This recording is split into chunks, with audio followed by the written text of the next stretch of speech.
Pompeii stood on the southeastern side of the Bay of Naples, where the lower slopes of the Apennines opened onto the broad plain of the river Sarno. Mount Vesuvius rose to the north.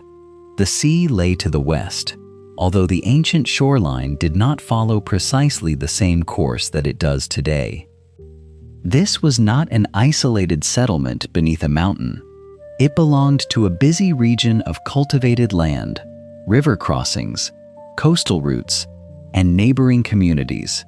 Roads led inland toward the hills and across the plain. Other routes followed the curve of the bay. Goods arriving from farms and villas could continue toward the city, while objects made or exchanged in urban workshops could travel outward along the same paths. This journey will follow Pompeii from this surrounding landscape into its streets and households, and later, through its burial, excavation, and continuing preservation. The landscape itself had a long history. Rivers deposited soil across the plain. Eruptions laid down new volcanic material. Channels shifted. Low ground became wetter or drier, and generations of cultivation altered the vegetation. Archaeologists reconstruct these changes through buried soils, volcanic layers, pollen, seeds, plant remains, and the forms of the land beneath modern fields and towns. This evidence does not produce one perfect map of the ancient countryside.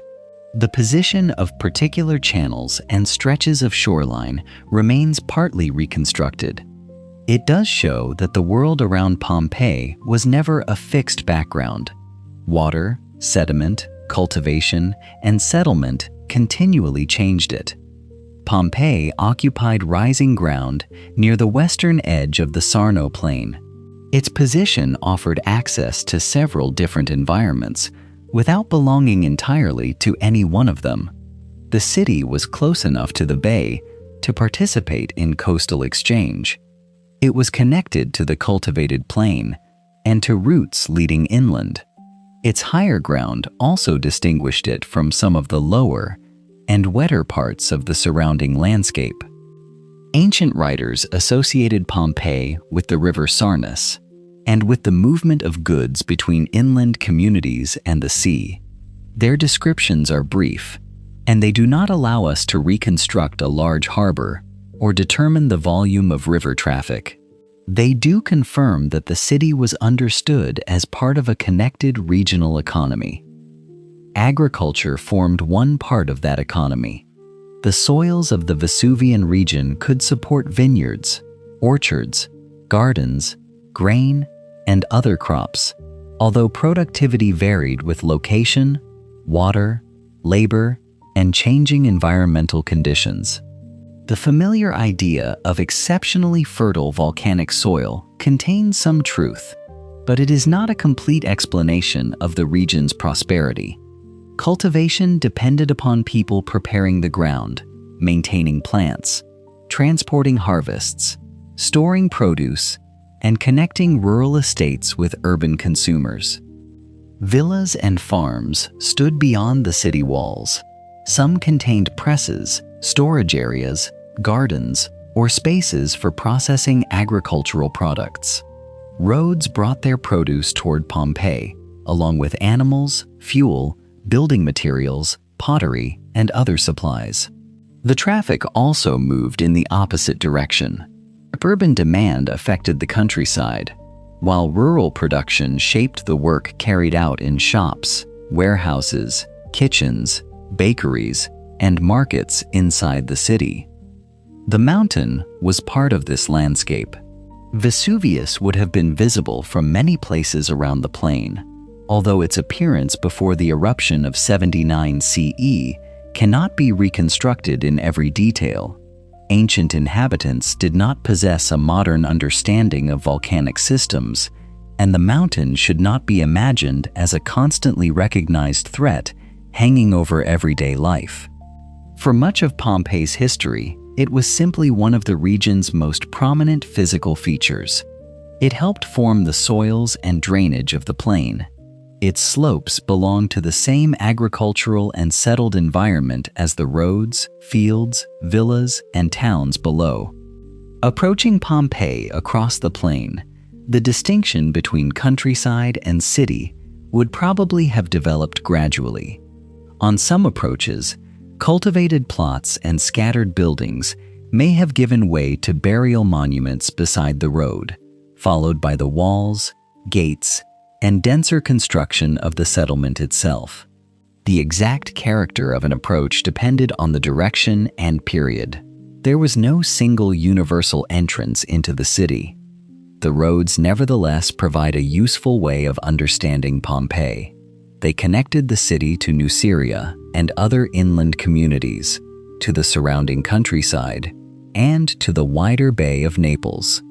Along them came residents, visitors, agricultural workers, traders, carts, animals, and materials. Their journeys were ordinary parts of the systems that sustained an urban population. Some travelers may have arrived with produce to sell. Others came to conduct business, visit a shrine, attend a public event, carry out official duties, or work within a household or workshop. Many movements left no written account. Their traces survive indirectly in road surfaces, gates, wheelware, transport containers, agricultural installations, and the distribution of objects made in different places. This is one of the advantages of beginning beyond the walls.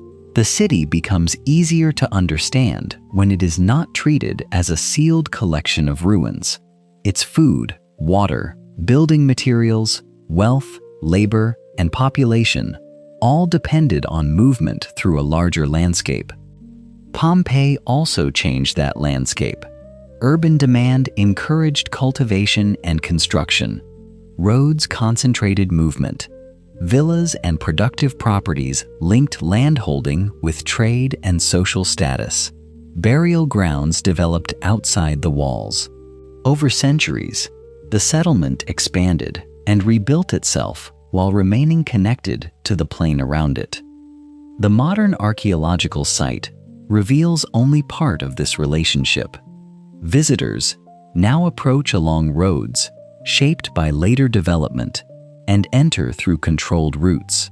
The sea is more distant than many ancient reconstructions suggest it once was, and much of the ancient countryside lies beneath modern settlement. Even so, the broad orientation remains clear. Vesuvius rises to the north. The plain stretches away from the city. The bay opens beyond it. From this wider view, Pompeii appears first as a place chosen, occupied, cultivated, and connected over many generations. Its history did not begin with the event that buried it. Long before that day, people had already spent centuries altering its buildings, streets, fields, and political institutions. The next part of the journey begins at the edge of the settlement, where the landscape meets the walls. Beyond those gates lies a city constructed in layers, older streets beneath later surfaces, earlier walls incorporated into new buildings, and a community repeatedly reshaped before it became part of the Roman world. The walls and streets of Pompeii belonged to more than one period.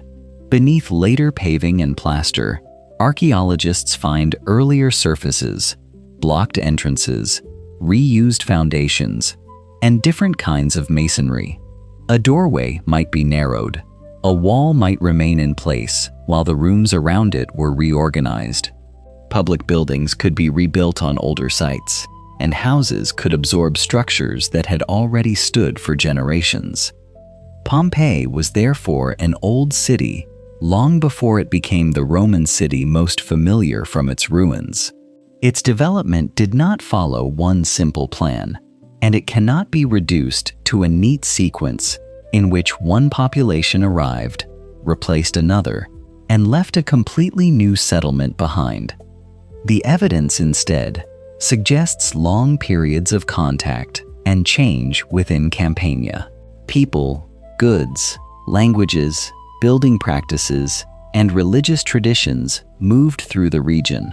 Modern labels such as Etruscan, Greek, Oscan, and Samnite can help organize this history, but they do not describe sealed communities with perfectly clear boundaries. Material culture may reveal influence, exchange, political authority, or changing habits without telling us exactly how every inhabitant understood their own identity. The earliest phases of Pompeii remain less visible than the city of the 1st century CE. Later construction covered or disturbed much of what came before. Even so, excavation beneath houses, streets, and public buildings shows that settlement developed over centuries. The city's position above parts of the surrounding plain, close to regional roads and agricultural land, continued to give it value as its buildings became denser and its public spaces more ambitious. By the later pre-Roman centuries, Pompeii possessed walls, streets, houses, sanctuaries, and substantial public architecture. Builders worked with changing materials and techniques. New forms of masonry appeared, though they did not replace older methods all at once. Domestic buildings could be enlarged or divided. Public structures were renovated. The urban fabric grew through many separate decisions rather than one complete redesign. This gradual process is visible in the city's irregularities. Streets do not always meet in perfectly ordered lines. Property boundaries preserve earlier arrangements. Buildings respond to neighboring walls, inherited plots, and routes that were already established. What may look untidy on a modern plan often records the practical history of people adapting an existing settlement. Political control also changed. Communities in Campania formed alliances, competed with one another, and came under the influence of larger regional powers. Rome's expansion into southern Italy eventually brought Pompeii into the Roman political system, but this did not immediately remove local language, customs, or established families. For a time, Pompeii retained local political and cultural traditions while existing within Rome's expanding network of alliances. Roman power was expressed through military obligations and political agreements. Trade and the growing use of Latin legal and administrative practices created other connections. Yet the city was not simply a smaller copy of Rome.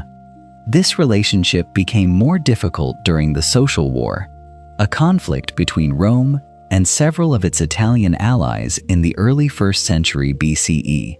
The causes and campaigns of that war belong to a wider history than this journey requires. For Pompeii, the important result was a decisive change in political status. After the conflict, a Roman colony was established at Pompeii in 80 BCE. Colonization brought Roman settlers into an already established city and altered its political order.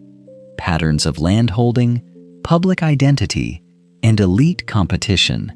It marked an important transformation, but it was not the foundation of the city.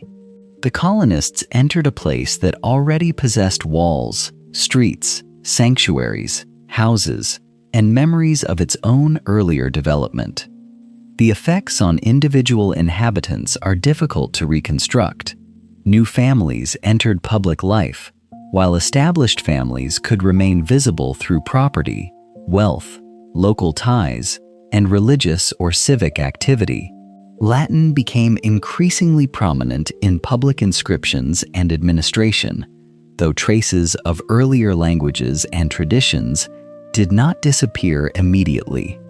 Changes in political authority were also expressed through architecture. Public buildings could be repaired, enlarged, or given new decorative programs. Temples and civic spaces connected local life with Roman forms of power. wealthy residents competed for recognition by funding construction, holding office, sponsoring events, or placing their names where others could see them. These developments did not transform every neighborhood at the same speed.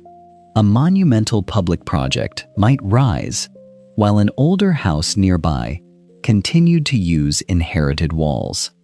New decorative styles could appear in one property, while another remained comparatively plain. Pompeii became firmly integrated into the Roman world, but its older street plan, local families, regional economy, and building traditions continued to shape urban life. Its inhabitants used Roman institutions, Roman legal categories, and increasingly Latin public writing. Goods moved through regional and Mediterranean networks.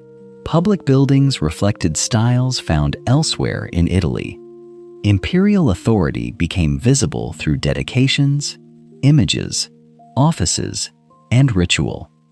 Even so, phrases such as Roman house, Roman street, or Roman religion can suggest more uniformity than the evidence allows.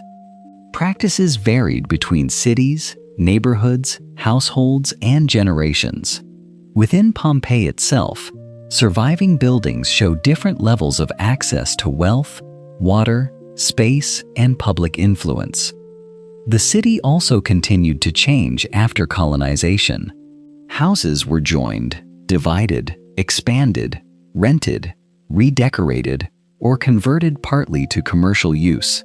Shops opened onto streets. Public fountains and water systems altered daily access to resources. Theaters, baths, temples, and civic buildings were repaired or enlarged.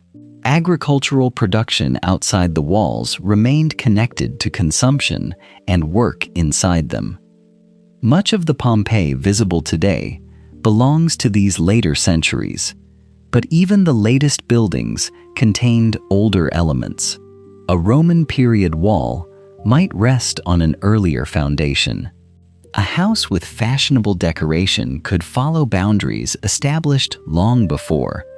A street used by imperial period carts might preserve a route whose origins were much older. Archaeology makes these layers visible by studying more than the surfaces left exposed after excavation.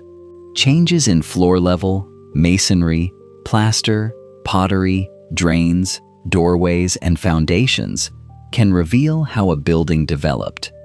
None of these forms of evidence is complete on its own. Together, they allow researchers to distinguish broad phases without pretending that every alteration can be dated or explained with certainty. By the early imperial period, Pompeii's walls enclosed public monuments, crowded street fronts, workshops, gardens, rental properties, temples, baths, and houses of very different scales. People moving through it encountered a Roman city, but not one created from a blank plan.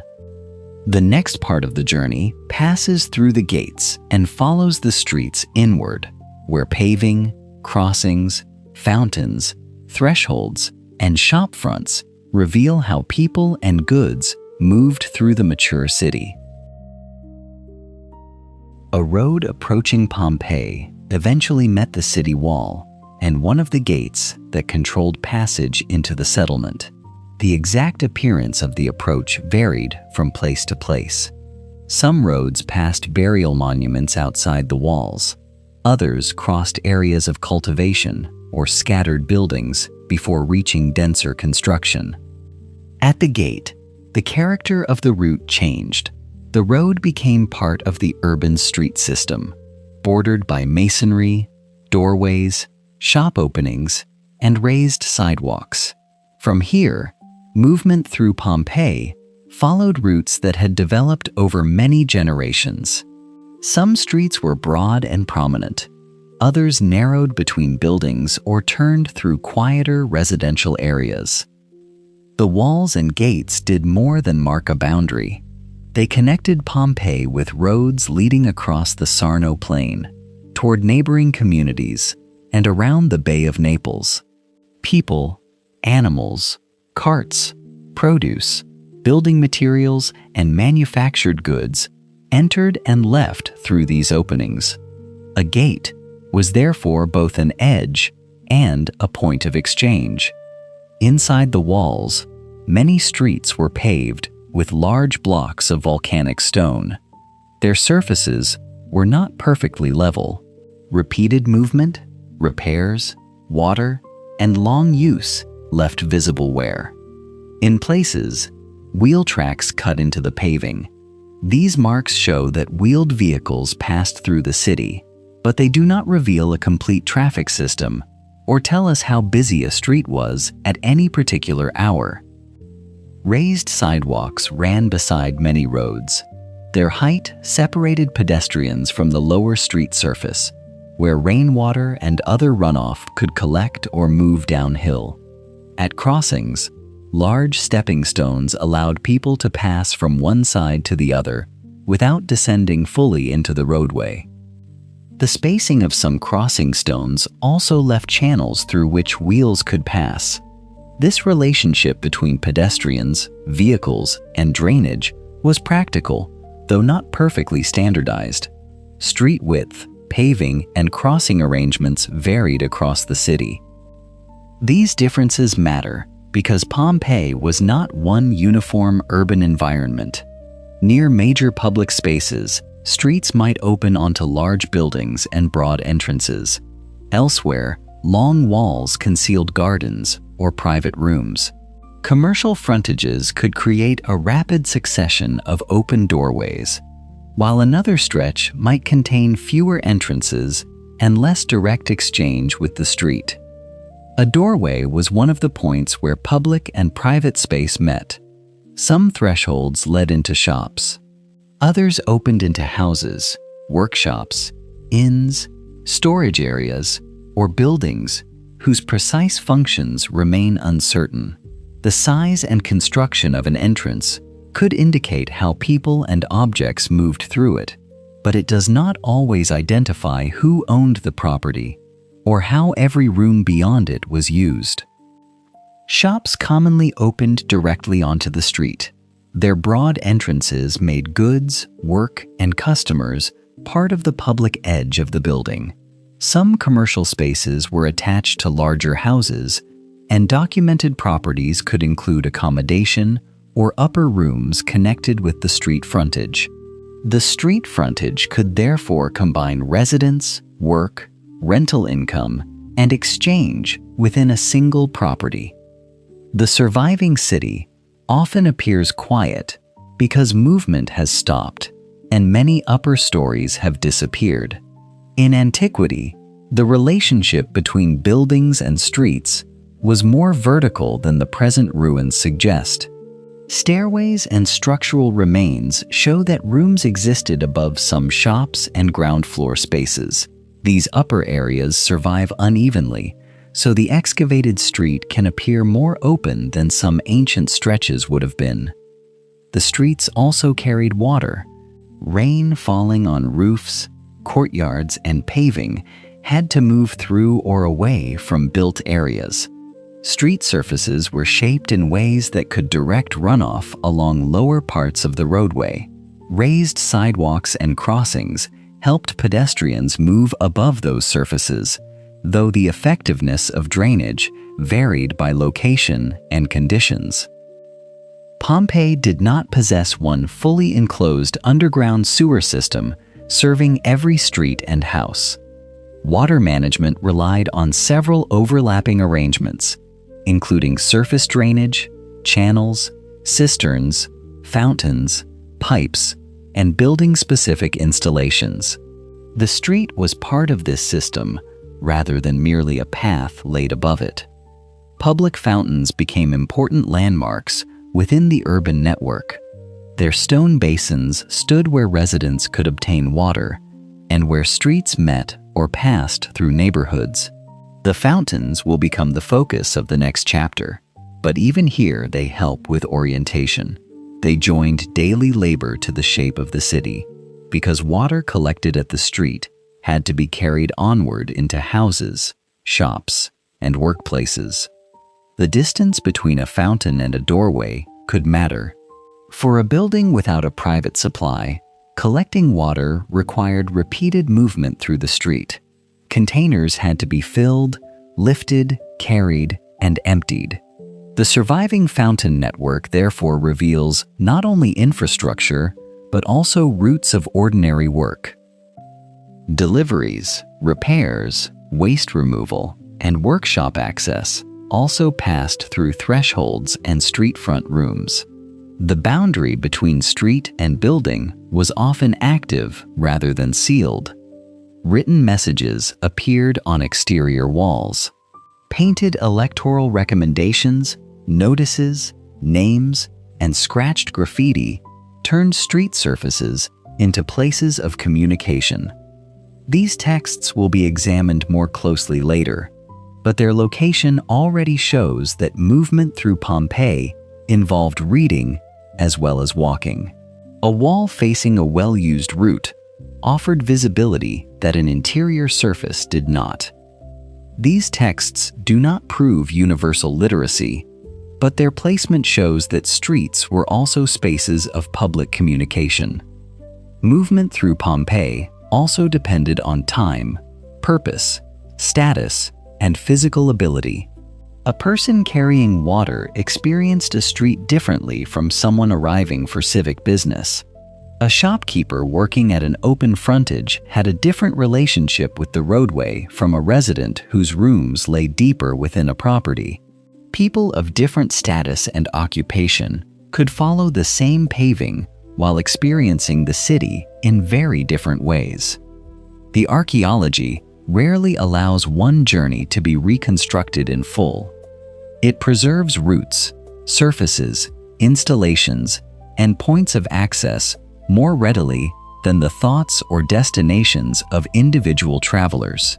For that reason, the streets are most useful when treated as a network of possibilities rather than the setting for one invented walk. They connected the gates with the forum, houses, baths, temples, theaters, workshops, gardens, and burial roads beyond the walls. They carried water, goods, people, writing, and the signs of long use. Their irregular lines preserved older decisions, while repairs and new building continued to alter their edges. As the route moves farther inward, the public center begins to organize the surrounding streets. Open space, civic buildings, fountains, and inscribed walls appear more frequently. The movement from gate to forum was not identical from every direction, but the relationship between street and public space remained fundamental. For now, the clearest place to pause is beside one of the public fountains. Its basin belongs to the street, but the water within it connects the road to houses, baths, gardens, workshops, and questions of unequal access. From that point, the next chapter will follow the city's water system toward the forum, where infrastructure, political authority, public reputation, and written communication became visible within the same urban landscape. The public fountain stood where the street and the water system met. Its stone basin was visible from the roadway, and for many residents it formed the most immediate point of access to one of the city's essential resources. Pompeii did not depend on one single method of water supply. Rainwater could be collected from roofs and courtyards. Cisterns stored water within buildings. Public fountains supplied neighborhoods from the street. Pipes carried water through parts of the city, while elevated distribution structures helped divide and redirect the flow. These systems overlapped. The arrival of aqueduct water did not make older cisterns unnecessary, and a building with access to one source might still depend on another. Water availability could change with maintenance, location, building design, and the amount required for domestic, commercial, or public use. Within many houses, rain falling through an opening in the roof reached a basin set into the floor. From there, it could pass into a cistern below. This arrangement joined architecture with storage. The open court admitted light and air, while the basin and underground reservoir made seasonal rainfall part of the household supply. Not every resident, however, lived in a building with a large court, a reliable cistern, or a private pipe. For many households, obtaining water required repeated journeys to a public fountain. A container had to be carried into the street, filled, lifted, and taken back through a doorway. The distance was often short in absolute terms, but repetition made it significant. Water was needed for drinking, food preparation, cleaning, and, in some buildings, gardens, animals, or productive work. The labor of carrying it belonged to daily life, even though the people who performed that labor are rarely identified securely in the surviving evidence. Public fountains, therefore, reveal more than engineering. They show how infrastructure shaped movement through neighborhoods. The location of a fountain affected the routes taken between street and house. It created a point where residents approached the same basin from different buildings. Although the archaeology does not tell us exactly who met there or how long they remained. The fountains themselves were practical stone structures. Water entered the basin through a spout and could be collected from the street side. Some basins show wear associated with repeated use. Their positions within the road network made them stable landmarks in a city where many entrances and shop fronts looked outward onto the same streets. The pressurized network that supplied them depended on pipes and elevated distribution structures. Water entering the city could be divided into smaller branches and directed toward fountains and some other connected buildings or installations. The surviving remains demonstrate planning and technical skill, but they do not show that pressure remained constant or that every connection functioned in the same way. Private access appears to have been limited compared with dependence on public fountains and stored rainwater.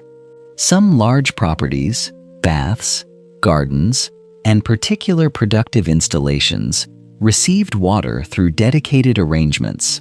Such access could support display, comfort, production, or maintenance, but wealth did not produce one identical pattern in every building. Water use also created drainage problems. A fountain supplied water at the street, but spilled water and rain still had to move away.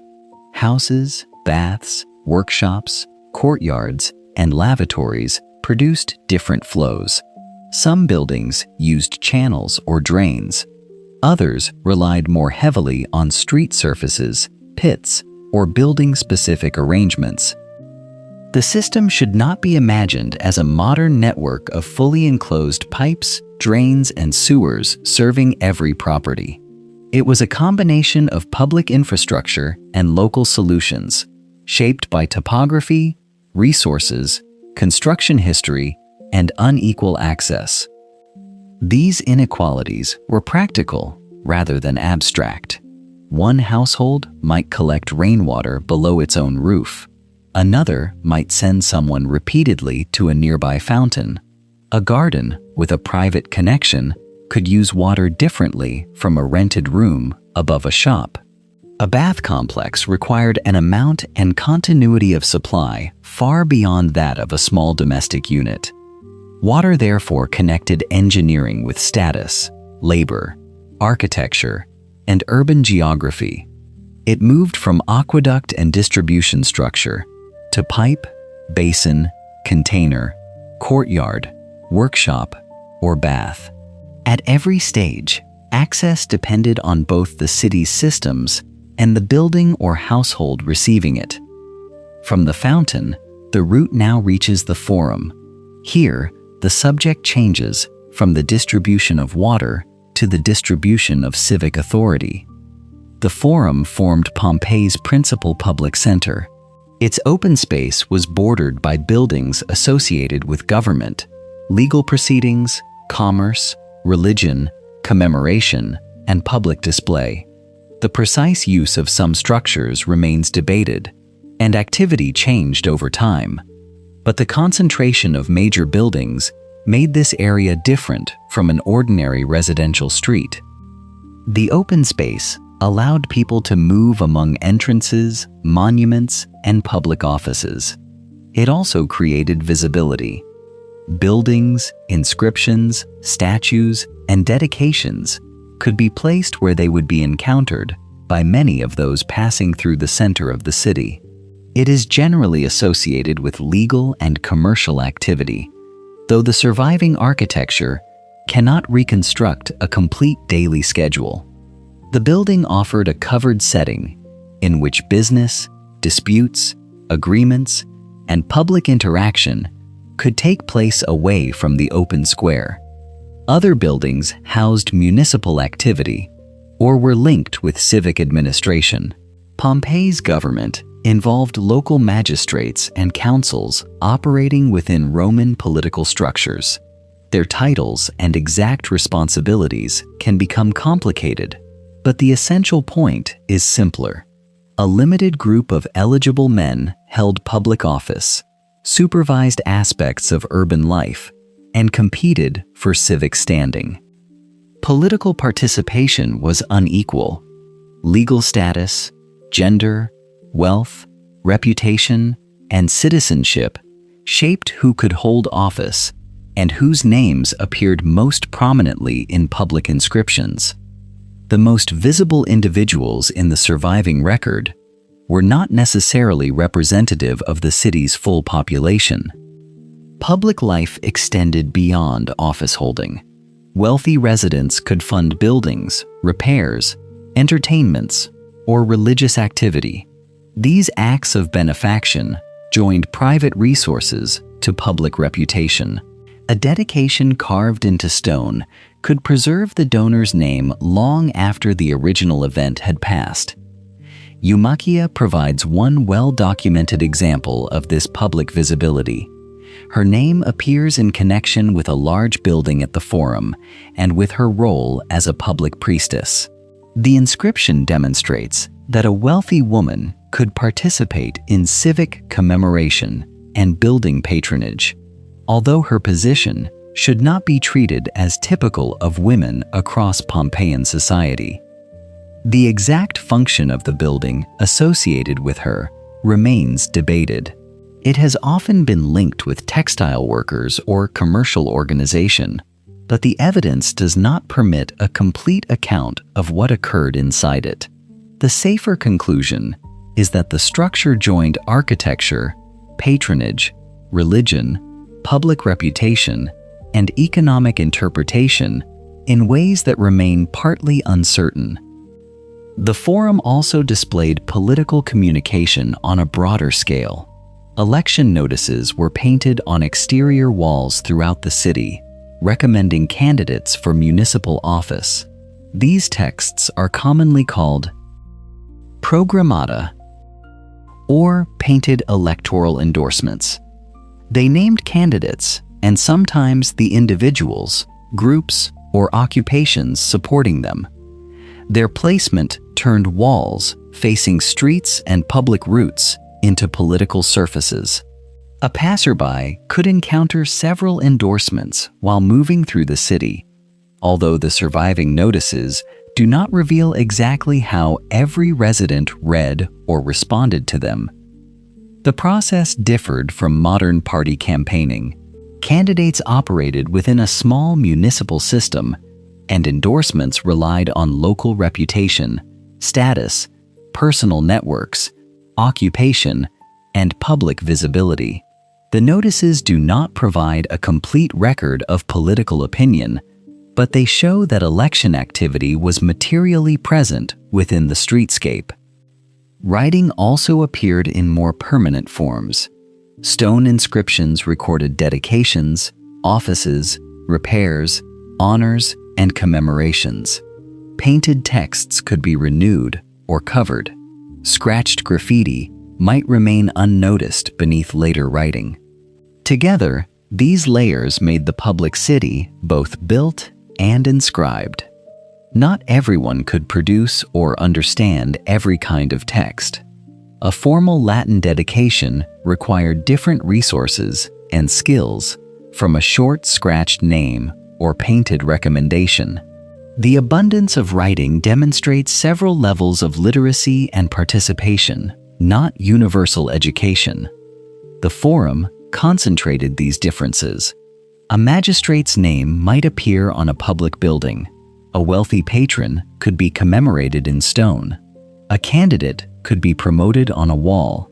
People with very different legal status, resources, and public visibility could pass through the same spaces without sharing the same rights. The architecture of the Forum therefore expressed more than civic order. It made hierarchy visible. Large buildings framed the open square. Inscriptions preserved selected names. Offices were restricted. Public generosity could reinforce status, even when it also provided buildings or events used by a wider community. At the same time, the Forum was not only a stage for elites. It was crossed by people carrying out legal, commercial, religious, and practical business. Deliveries reached its surrounding buildings. Visitors entered and left. Notices were painted, repaired, or covered. The public center depended on ordinary movement and labor as surely as the fountain depended on someone carrying water away. Water and civic authority were different systems, but both made access visible. Fountains, pipes, offices, inscriptions, and public buildings distributed resources and recognition unevenly. Some forms of access were widely shared. Others depended on property, wealth, legal status, or political eligibility. Leaving the Forum, the scale begins to change. Monumental entrances give way to narrower thresholds. Public inscriptions remain visible outside, while interior spaces become more varied and less easily interpreted. The next chapter passes behind those street fronts, into houses and mixed-use properties occupied by people with very different levels of space, security, status, and access. Leaving the Forum, the scale of Pompeii changes. Monumental entrances give way to narrower doorways. Public inscriptions remain outside, while the spaces beyond become more varied, more private, and often more difficult to interpret. A doorway might open into a large house arranged around courts and decorated rooms. Another might lead into a shop with accommodation behind or above it. A smaller entrance could serve a rented unit, a workshop, a storage area, or a property divided among several users. The surviving city contains all of these forms, although they have not been preserved equally. The most famous houses are also among the easiest to see and describe. Their masonry walls, painted rooms, mosaic floors, courtyards, and gardens survive more clearly than many upper stories or modest interiors. They have therefore shaped the modern image of domestic life at Pompeii. That image is valuable, but incomplete. A large house could occupy a substantial part of a city block.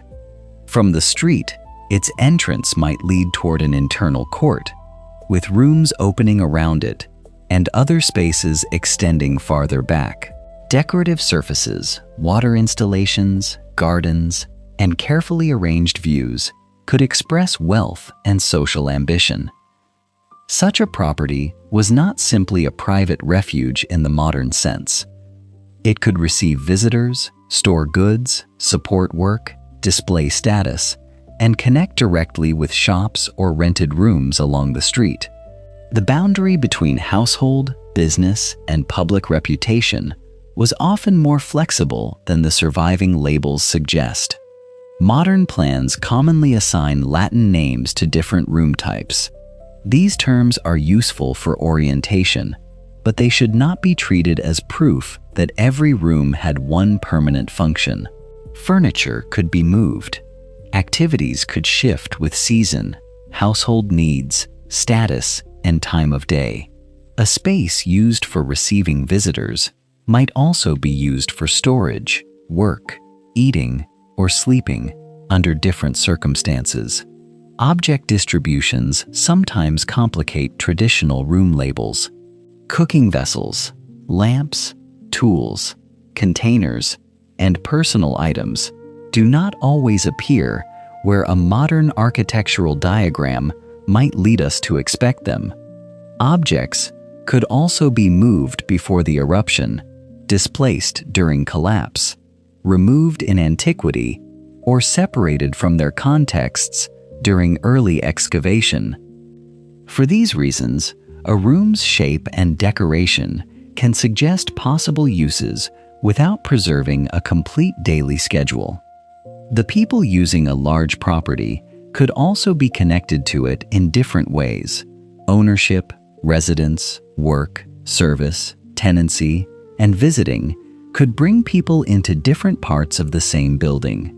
Some may have lived there permanently.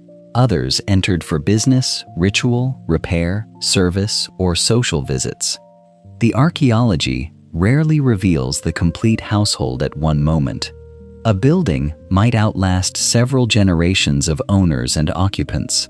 Rooms could be joined or divided. Shops could be opened along an outer wall. Upper areas could be rented separately. A property that appears unified on a plan may have supported several overlapping forms of residence and work. Rental notices provide unusually direct evidence for this complexity. Some describe properties containing shops, attached upper rooms, independent accommodation, houses, or bathing facilities available as separate units. These texts show that large holdings could be divided for income rather than occupied by one household alone. Upper floors were an important part of this urban housing. Staircases, supports, wall lines, and rental inscriptions indicate rooms above shops and ground floor properties. Their lighter construction and exposure made them less likely to survive completely. The modern ruins therefore emphasize the ground floor. Open sky appears above many rooms that were once roofed, and street fronts can seem lower and less crowded than some ancient stretches would have been. The missing spaces may have included storage, work areas, rented rooms, or domestic accommodation, though their precise uses are often uncertain. Smaller housing is less visually dramatic, but historically essential. A modest unit might contain only a few rooms. Some residents occupied spaces connected directly with commercial premises. Others may have rented portions of larger properties. Access to light, storage, water, decoration, and open space varied greatly. Not every household possessed an internal court or planted garden. Not every room had painted mythological scenes or mosaic floors. Some walls were plain or simply finished. Some buildings were altered repeatedly without receiving elaborate decoration. Differences in domestic space affected everyday routine. A resident of an upper room reached the street by stairs. Someone living behind a shop shared an entrance with commercial activity or remained close to it throughout the day. A household with a cistern or private water connection managed water differently from one that depended on a public fountain. Access also shaped privacy. Rooms near the entrance stood closer to customers, visitors, workers, and street activity. Spaces deeper within a property could be more controlled, but they were not automatically isolated. People, objects, and tasks continued to move through the building. Light entered unevenly. Larger courts and roof openings brought daylight into central spaces. Doorways and windows admitted light to other rooms, while lamps extended activity after dark. Upper floors could receive light differently from enclosed ground floor rooms. The exact brightness of an ancient interior cannot be reconstructed from walls alone. Roofs, doors, shutters, fabric, furniture, smoke, weather, and season all affected the result. The architecture nevertheless shows that movement between brighter and darker spaces formed part of domestic experience. Painted decoration could change the apparent scale of a room. Architectural forms, columns, distant landscapes, gardens, figures, and colored panels extended across plaster surfaces. Mosaic floors created other patterns underfoot. These decorations were not simple illustrations of the occupants' private beliefs. They belonged to systems of display, taste, workshop practice, expense, renovation, and inherited fashion. Decoration also changed over time. A room might receive a new painted scheme, while another retained an older surface. Repairs could interrupt a design. Areas exposed by excavation might later be protected, restored, or partly reconstructed, altering how they appear today. Gardens and planted courts offered another kind of interior space.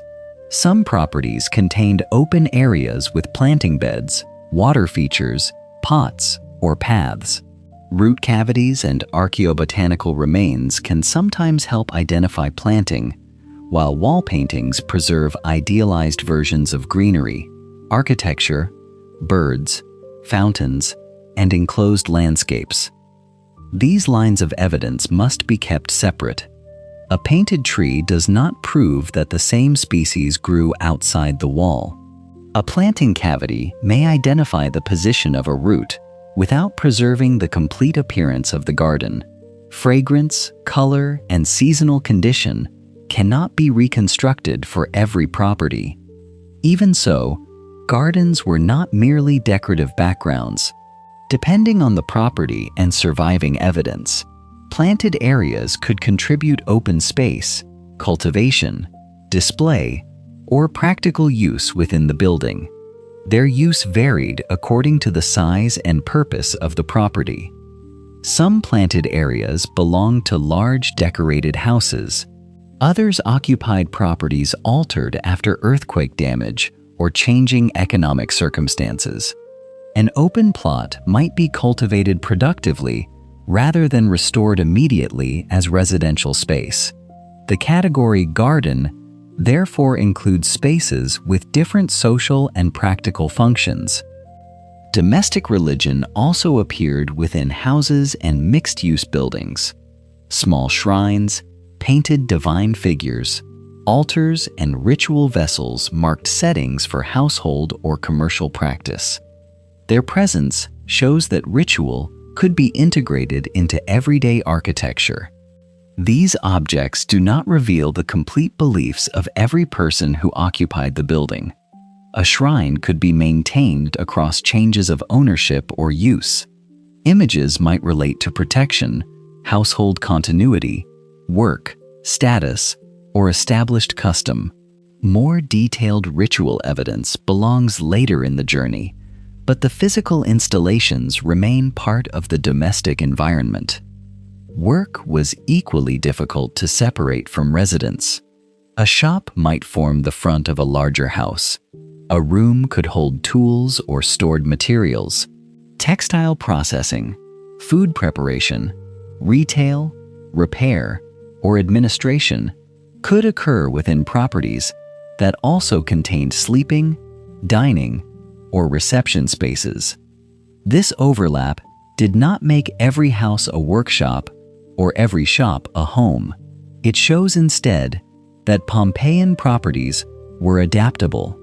Architecture could support several activities at once, and use could change without the complete rebuilding of a structure.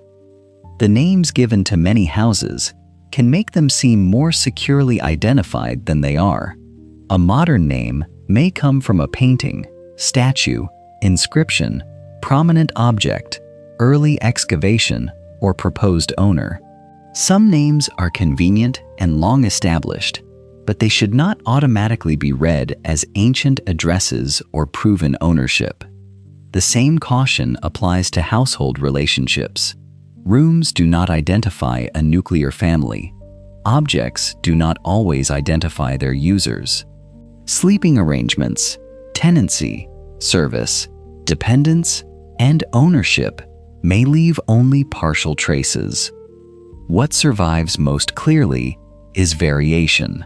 Large and small properties, decorated and plain rooms, ground floors and upper spaces, owner-occupied and rented units, gardens, shops, storage areas, shrines, and workplaces. Their occupants did not all possess the same privacy, comfort, water access, legal security, or public standing, yet each building remained connected to the larger city beyond its threshold. Goods entered from the streets. Water was carried inward. Waste and damaged materials moved outward. Customers, visitors, workers, and residents crossed between public and domestic space. A building that appears still and self-contained in the excavated city once belonged to these continuing movements. The next part of the journey follows food, raw materials, vessels, and tools from the countryside and streets into storerooms, mills, ovens, counters, workshops, and kitchens, revealing how Pompeii was supplied, fed, repaired, and kept active. Food and raw materials reached Pompeii from beyond its walls. Grain, fruit, wine, oil, animals, timber, fuel, clay vessels, stone, and other goods moved through the surrounding landscape before entering the city by road. The surviving evidence does not preserve one complete supply chain. Farms, villas, gardens, workshops, markets, transport containers, animal remains, plant remains, tools, and buildings each reveal only part of the movement. Together, they show that Pompeii depended on a wider region rather than producing everything within its walls. The countryside of the Sarno Plain supported cultivation and animal keeping, while routes around the Bay of Naples connected the city with broader patterns of trade. Some goods came from nearby properties. Others traveled farther in amphorae, carts, and perishable containers that rarely survive clearly. Containers were therefore part of the urban economy. Amphorae carried products such as wine, oil, and preserved foods. Smaller vessels served storage, preparation, transport, and sale. Their shapes, fabrics, inscriptions, and residues can sometimes indicate origin or contents, but not every vessel preserves a secure identification. Once goods entered Pompeii, they passed through storerooms, shops, workshops, houses, courtyards, and street-front rooms. Some were consumed with little processing. Others had to be ground, mixed, heated, cut, pressed, repaired, repackaged, or sold in smaller quantities. Grain offers one of the clearest examples. Before it became bread or porridge, grain had to be stored and processed. In some bakeries, large stone mills stood within working areas. Their upper sections could be turned around a fixed lower stone, crushing grain between the surfaces. Animal power may have turned some mills, while people may have operated others. The exact arrangement varied, and surviving architecture does not always identify who performed the work at a particular installation. What is clear is that milling required repeated movement, maintenance, and a steady supply of grain. The flour then passed into other stages of production. Water, mixing containers, work surfaces, ovens, fuel, and labor were required. Large masonry ovens survive in several properties identified as bakeries, often alongside mills and spaces suitable for preparation or storage. These buildings differed in size and arrangement. Some appear to have combined several stages of production. Others may have carried out only part of the process or changed function over time. The presence of an oven does not by itself reveal how much bread was produced, who purchased it, or whether every room belonged to one business. Bread could also be prepared on a smaller scale within houses or other properties. Portable vessels, hearths, and cooking equipment show that food preparation was not confined to large commercial premises. The surviving bakeries are especially visible because their mills and ovens are substantial, not because they supplied every meal in the city. Fuel formed another part of this system. Ovens, hearths, baths, workshops, and lamps depended on combustible material. Wood and charcoal had to be obtained, transported, stored, and used. Their archaeological traces are often less visually prominent than stone mills or masonry ovens, but production could not continue without them. The movement of food did not end at the bakery. Shops and counters opened toward the streets, making sale and service part of the building frontage. Some counters contained large vessels set into masonry. These installations are often associated with the storage or presentation of food and drink, although the contents and precise use of every vessel remain uncertain. Modern descriptions sometimes call these premises snack bars or restaurants.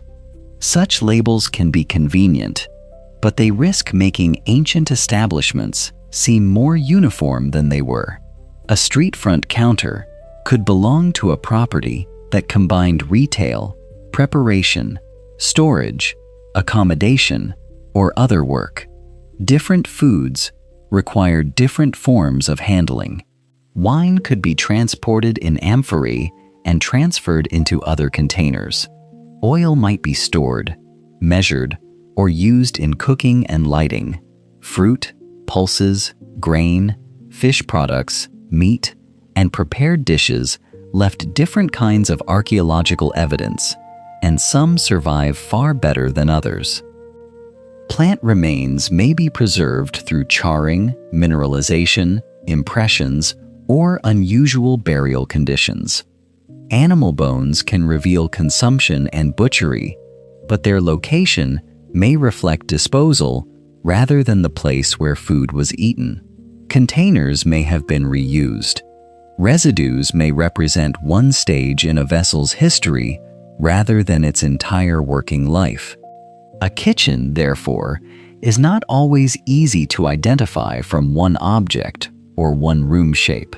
Hearths, ovens, cooking vessels, drains, water access, soot, and food remains can support an interpretation, but preparation might also occur in courtyards, shops, workshops, or temporary working areas. Food was closely connected with labor, and labor was distributed unevenly across the city. Some work occurred in large installations. Other tasks took place in small rooms, at counters, beside doorways, or within houses. A workshop might employ several people, or only one or two. People could be connected to work through ownership, employment, household service, dependence, or enslavement, although the archaeology rarely identifies which relationship applied at a particular installation. A mill, loom weight, hammer, knife, scale, or storage vessel demonstrates activity more readily than biography. Inscriptions and names occasionally provide more direct evidence, but they cannot supply a complete workforce for every building. For this reason, it is safer to begin with processes. Textile work could involve preparing fibers, making or finishing cloth, cleaning, repair, and sale. These stages did not necessarily occur in one building or under one owner. Some required substantial installations. Others could be carried out with portable tools in domestic or mixed-use spaces. Certain properties have been interpreted as facilities for treating or cleaning cloth. Basins, vats, channels, and associated finds contribute to these identifications. Yet, the complete organization of the trade, the number of workers, and the relationship among production, finishing, and retail remain partly uncertain. Metalworking also left traces in tools, slag, furnaces, hearths, and finished objects. Repair may have been as important as new production. Hinges, locks, knives, lamps, tools, fittings, and vessels wore out or broke, and could require adjustment or replacement. Woodworking is more difficult to trace because much of the material itself decayed. Metal tools, fittings, impressions, and architectural evidence reveal only portions of the work. Carpenters and other specialists would have been needed for roofs, doors, furniture, carts, scaffolding, storage equipment, and repeated building repair. Stone, plaster, and paint required additional chains of labor. Walls had to be built, resurfaced, and decorated. Floors were laid and patched. Water systems, roofs, drains, shop fronts, and ovens needed maintenance. Even a finished house depended on continuing repair. The earthquake damage discussed earlier made this work especially visible in the final years of the city. Some buildings were being repaired, altered, or redecorated. Tools, unfinished surfaces, stored materials, and changes in masonry may record this activity, although not every irregular wall or incomplete room belongs to one rebuilding campaign. Working space could expand or contract according to need. Materials might be stored temporarily in a courtyard. A street front room could change from retail to production or accommodation. A large property could contain several activities managed separately. This flexibility makes modern labels useful but incomplete. Bakery, workshop, shop, and house identify dominant features, not necessarily every use of the property. A building could change through time, and activities could cross the boundaries of adjoining rooms. Market settings, scales, and weights formed part of exchange, though the daily movement of goods cannot be reconstructed in full. Coins and price-related texts provide other evidence for transactions, but neither reveals every form of payment, credit, obligation, or informal exchange. Goods also moved without immediate sale. Deliveries supplied households and businesses. Materials passed between properties for processing. Containers were returned or reused, and broken objects could be repaired, repurposed, or incorporated into later construction. Waste preserves another part of this movement. Animal bone, charcoal, ash, broken pottery, worn tools, discarded building material, and food remains can reveal consumption and production. Yet waste could be swept, carried, dumped, reused, or moved during later disturbance. The working city was therefore a network of transfers. Grain moved toward mills, flour toward ovens, and bread toward counters, households, or consumers. Fuel moved toward hearths and furnaces. Vessels carried liquids and solids before entering cycles of reuse, breakage, and disposal.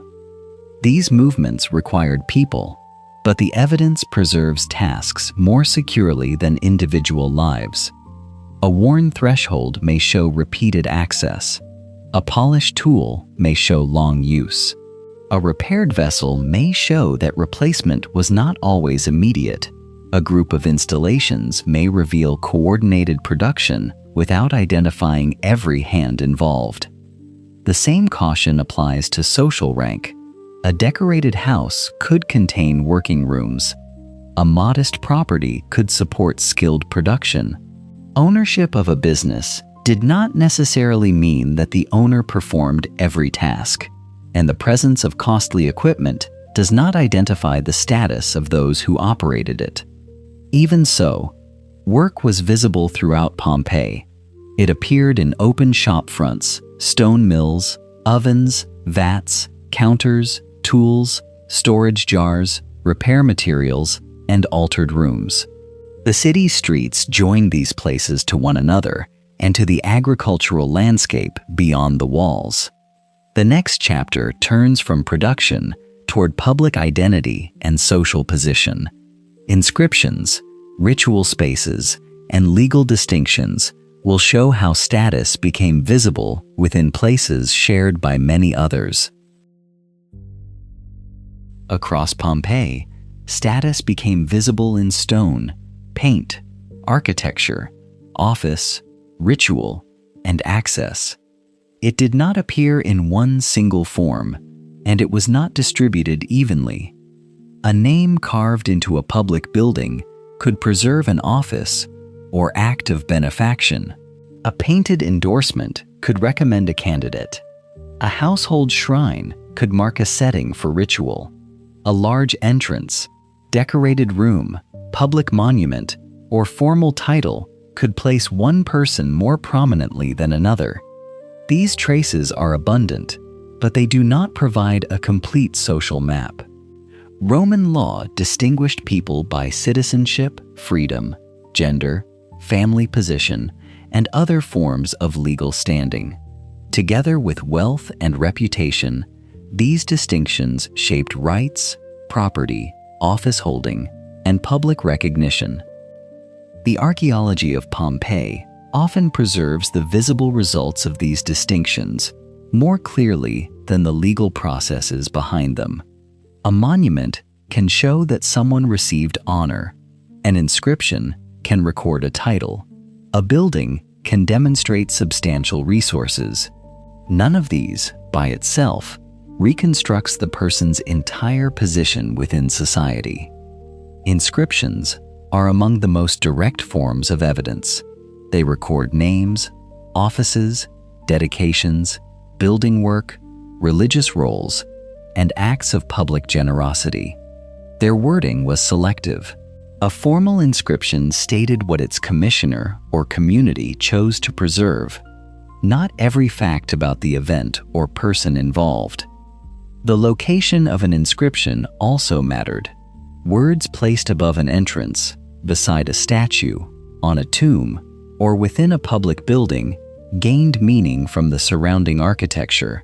Size, material, letter form, and visibility helped determine who could encounter the text and how prominently a name entered public space.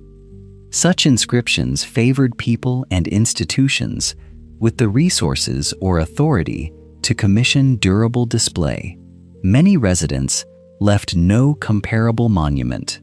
The surviving record, therefore, gives greater visibility to magistrates, priests, patrons, property holders, and others whose names were formally preserved. Painted writing widened the range of surviving voices, although it also remains uneven. Electoral endorsements appeared on exterior walls. Notices advertised property or events. Shorter texts recorded names, greetings, calculations, comments, and other forms of communication. Scratched graffiti could be informal and brief. A name might mark presence without explaining why the person was there. A line of writing could be copied, practiced, answered, or added later. Even where the words are legible, their tone and intended audience may remain uncertain. The quantity of writing at Pompeii does not prove that everyone could read and write equally. Literacy existed at several levels. Some people could recognize names or familiar formulas. Others could compose formal texts. Professional painters, stonecutters, scribes, or assistants may have produced writing on behalf of those who commissioned it. Writing, therefore, reveals participation without erasing inequality. A person could be named in a text without having written it. Another could pass beneath an inscription without understanding every word. Public writing created visibility, but not equal control over the written environment. Status also appeared through civic and religious roles. Public offices were restricted, and the names of office holders could be preserved on buildings, monuments, or dedications. Priesthoods created other forms of public recognition. These roles connected ritual, reputation, family resources, and political standing. Religion in Pompeii was not separated neatly into private belief and public ceremony. Temples, street shrines, household shrines, altars, images, offerings, processions, and festivals formed overlapping settings for practice. The surviving evidence shows repeated ritual activity, but rarely preserves the full thoughts of those taking part. Public temples place divine images and ritual activity within prominent urban spaces. Their architecture could express civic identity as well as devotion. Maintenance, offerings, priesthoods, and ceremonies required organization and resources. Smaller shrines appeared at street corners, shops, workshops, and houses. Their scale differed from that of public temples, but they also connected ritual with everyday movement. A person might encounter divine imagery while entering a property, passing along a street, or working within a room. Household shrines are often grouped under the modern label Literaria. They could include painted or sculpted figures, niches, shelves, altars, lamps, vessels, and traces of offerings. Their form varied considerably. These installations show that ritual belonged within domestic and productive spaces. They do not reveal that every occupant understood the images in the same way or participated equally. A shrine might continue in use through changes in ownership, tenancy, or the organization of a property. The images could include protective household deities and other sacred figures, although identification is sometimes secure and sometimes debated. Their arrangement may reflect established visual traditions as much as the personal choices of one individual. Ritual also required labor. Offerings, lamps, altars, images, and sacred buildings needed preparation and maintenance. Public ceremonies also depended on attendance, suppliers, craftspeople, and organization. The names of these participants are rarely preserved in equal measure. Formal dedications tend to emphasize donors and office holders more readily than the people who carried materials, prepared spaces, or maintained installations. Funerary monuments outside the walls provide another setting in which status and memory became visible. Tombs lined several roads approaching the city. Their inscriptions could preserve names, offices, family relationships, honors, and claims to remembrance. The placement of a tomb beside a traveled road made commemoration part of movement into and out of Pompeii. Size, decoration, and inscription could distinguish one monument from another. Yet tomb form does not provide a simple ranking of every person buried or commemorated there. Some monuments were funded publicly or recorded civic honors. Others reflected family resources, group membership, or individual provision. Freed people could appear prominently in funerary inscriptions and monuments, though freedom did not remove every social limitation associated with former enslavement. The category of freed person itself covered many different lives. Legal freedom changed status, but wealth, occupation, family ties, patronal relationships, and reputation continued to shape opportunity. A successful freed person might own property or commission a monument without gaining access to every office or social privilege. Enslaved people are more difficult to identify consistently in the archaeological record. Inscriptions sometimes name them or indicate status, but buildings, tools, and rooms rarely reveal legal identity by themselves. The presence of a small room, plain decoration, or demanding work cannot securely identify an enslaved occupant. This limitation matters because enslaved labor formed part of Roman households, businesses, agriculture, and public life. The evidence requires their presence to be acknowledged without inventing individual biographies where none survive. Women also appear unevenly in Pompeii's written and material record. They could own property, commission monuments, participate in religious roles, conduct business, appear in electoral endorsements, and be commemorated in inscriptions. Their political rights and access to formal office remained restricted. Wealthy and well-connected women are especially visible because they possessed greater resources for property, patronage, and commemoration. Their evidence should not be treated as a complete account of women's experience across the city. Children appear in inscriptions, burials, and some forms of imagery or age-related material evidence, but their daily lives are difficult to reconstruct in detail. Age, legal position, household resources, and survival shaped what could be recorded and what has been preserved. Status was therefore not one ladder visible in every object. Legal standing, wealth, gender, age, occupation, family connection, patronage, and reputation intersected in different ways. A person could hold advantage in one setting and face restriction in another. The same public spaces could contain people with very different rights. A wall might carry the name of a candidate, a painter, a supporter, and a passerby's scratched comment. A temple might display the name of a donor while depending on unnamed labor.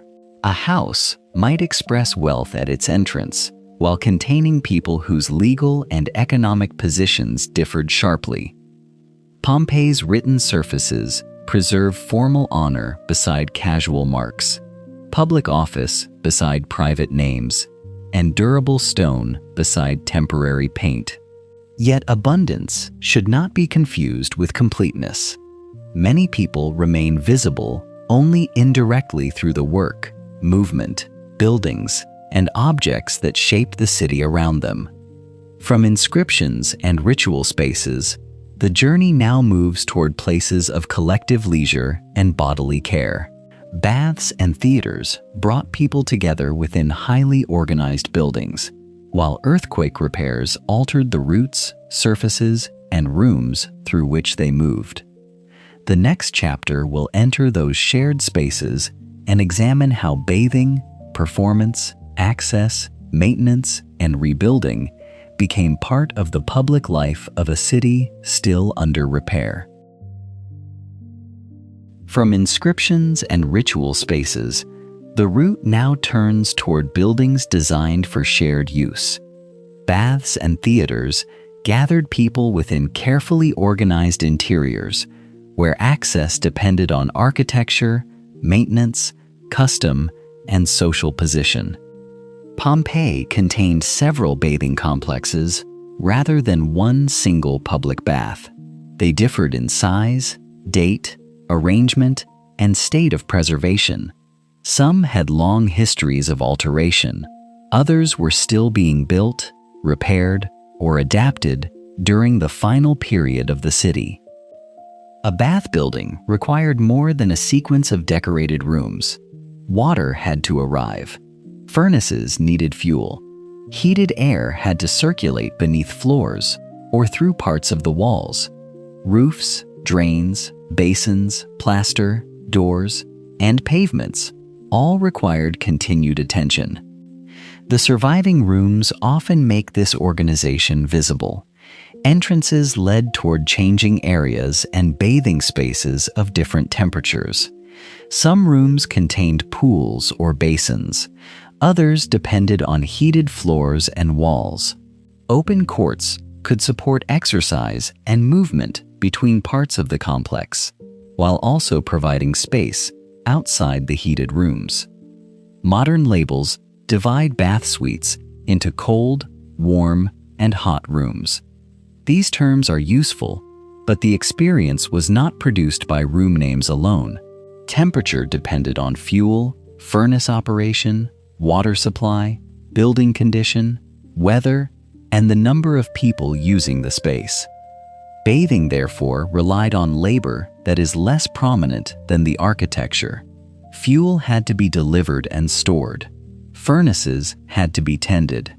Water systems, surfaces, and equipment needed cleaning and repair. Staff or attendants may have supported access and maintenance, although the organization of work varied among buildings. The baths were public in the sense that they served users beyond one household, but access was not necessarily identical for everyone. Buildings could include separate routes or scheduled use for different groups. Gender, custom, scheduling, and the organization of individual buildings may have shaped who entered particular spaces and when. The surviving evidence does not reconstruct every rule. It shows entrances, circulation routes, room divisions, installations, and inscriptions more clearly than the complete behavior of bathers. Even so, these buildings joined bodily care with public life. Bathing could involve washing, warmth, exercise, rest, conversation, and informal business. Not every visit included the same activities, and not every user experienced the building in the same way. Decoration added another layer. Painted plaster, stucco, sculpture, fountains, and patterned floors could make the interior visually elaborate. Such decoration expressed investment and public display, but it also required protection from heat, moisture, smoke, and repeated use. Maintenance was therefore constant rather than exceptional. A cracked floor, blocked drain, damaged roof, worn surface, or failing furnace could affect the operation of several rooms. Repair work might close one part of a complex while other areas remained usable. This condition became especially important after the earthquake damage of the early 60s of the 1st century. Across Pompeii, buildings were repaired, altered, redecorated, or left incomplete. The baths formed part of this wider landscape of unfinished work. The earthquake did not freeze the city into one uniform state of ruin. Some properties received substantial repairs. Others were changed for new uses. Certain rooms may have remained closed or partly functional. The pace and sequence of rebuilding differed from place to place. A wall with fresh plaster could stand beside an older decorated surface. New masonry might interrupt an earlier arrangement. Stored building material could occupy a court or side room. An entrance might be narrowed, reopened, or redirected. These traces reveal activity, but they do not always identify one precise repair campaign. Buildings had been altered before the earthquake, and later, construction could reuse older materials. Not every unfinished surface belongs to the same year or cause. The city under repair was still a working city. People continued to move through streets, houses, shops, shrines, workshops, baths, and performance buildings, while construction changed the spaces around them. Near the theaters, public movement took another form. Pompeii's performance district included buildings of different scale and design. The larger theater used the slope of the ground and built seating to create a broad viewing space. A smaller roofed theater offered a more enclosed setting. These buildings organized audiences through entrances, passages, stairs, seating divisions, and controlled approaches.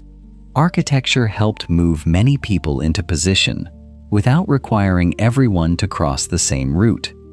Seating could make social distinctions visible. Some places offered greater prominence, better access, or closer proximity to the performance area. Formal status, office, custom, gender, and other distinctions may have affected where people sat, though the surviving evidence does not reconstruct every occasion in the same way. A theater audience was not a single, undifferentiated public. People shared the same performance while occupying different positions within the building and within Pompeian society. The performances themselves could include drama, music, and other organized entertainment. The surviving architecture reveals the setting more securely than the complete program of any particular day. Temporary materials are especially difficult to recover. Costumes, curtains, wooden fittings, painted scenery, musical equipment, and written programs survive unevenly or not at all. Stone seating and masonry passages therefore dominate the modern view. The buildings also depended on work behind the visible performance.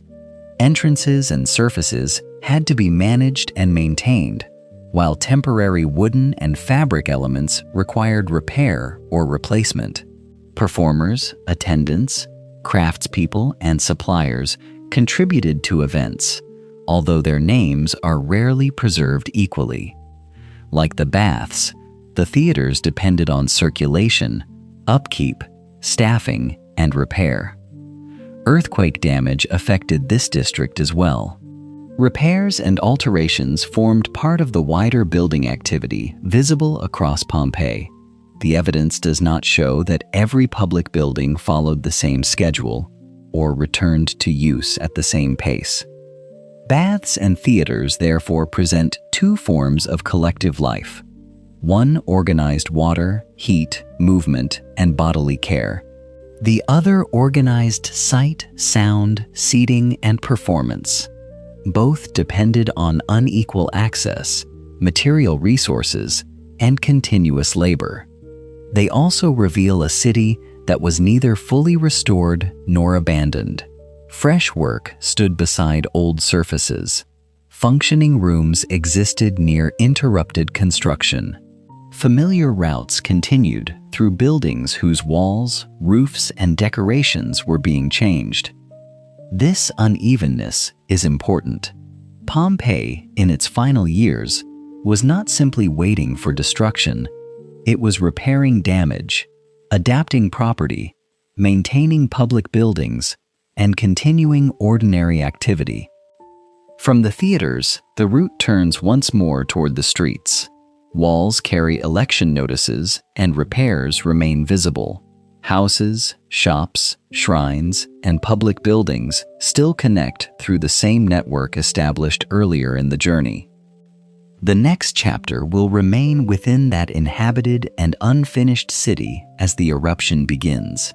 It will follow the physical sequence cautiously, distinguishing what the deposits, buildings, archaeological finds, and written accounts can show from what remains uncertain. The city was still inhabited, repaired, supplied, and used when the eruption began. Its first signs cannot be reconstructed for every street or household. Tremors, falling material, and the appearance of the cloud may have been noticed at different times before the scale of the event became clear. The eruption took place in the year 79 of the Common Era. Much of the written description comes from two letters composed later by Pliny the Younger. He observed events from across the Bay of Naples and described the experience of his household, the actions of his uncle, and the form of the cloud rising above Vesuvius. His account is exceptionally valuable, but it is not a complete report from inside Pompeii. It was written from memory and for a particular literary purpose.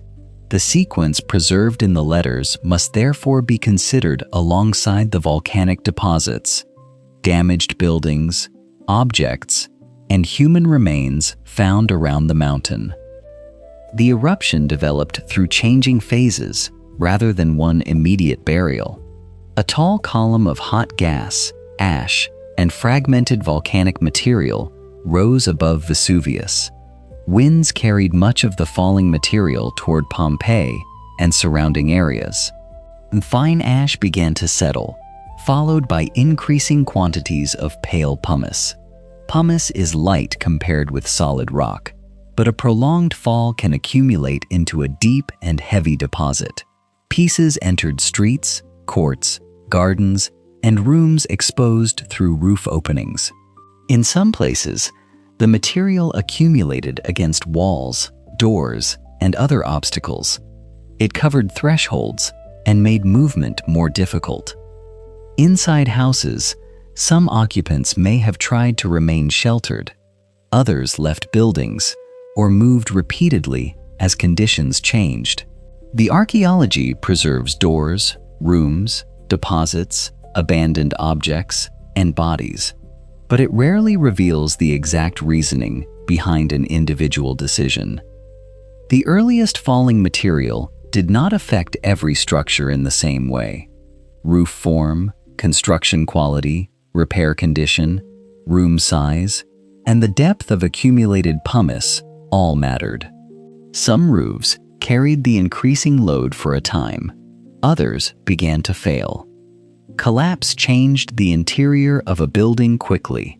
Tiles, beams, plaster, and upper floor material could fall into rooms already filling with pumice.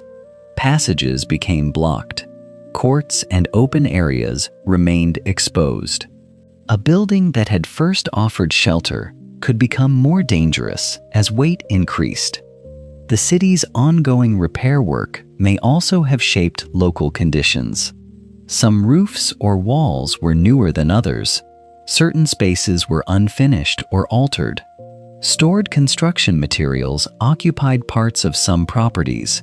Yet it is not possible to assign every collapse to previous damage or incomplete rebuilding. The eruption itself placed extraordinary pressure on buildings of many different kinds. Movement through the streets also became harder. Pumice accumulated unevenly around obstacles, walls, fountains, and entrances. Falling fragments reduced visibility and complicated travel. Loads carried by people, the condition of footwear, physical ability, age, and knowledge of the streets would have affected movement, though individual journeys cannot usually be reconstructed. Some people left Pompeii during the falling pumice phase. Evidence for successful escape is necessarily less visible than evidence for those who remained or returned. An empty room does not reveal when its occupants departed, where they went, or whether they survived elsewhere. Objects left behind are equally difficult to interpret. Valuables found with a person may represent planned departure, ordinary possession, or something collected after conditions worsened. Tools, keys, lamps, vessels, and bundles can suggest preparation or movement without preserving a complete story. The fall continued for many hours.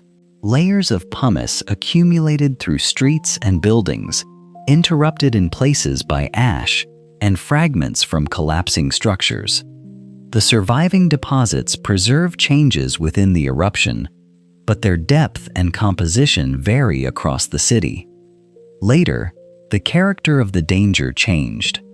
The eruption column became unstable, and fast-moving currents of hot gas, ash, and volcanic material spread outward from the mountain. These currents are often described as pyroclastic currents. Individual currents differed in force, reach, and the amount of material they carried. Not every current reached Pompeii with the same force.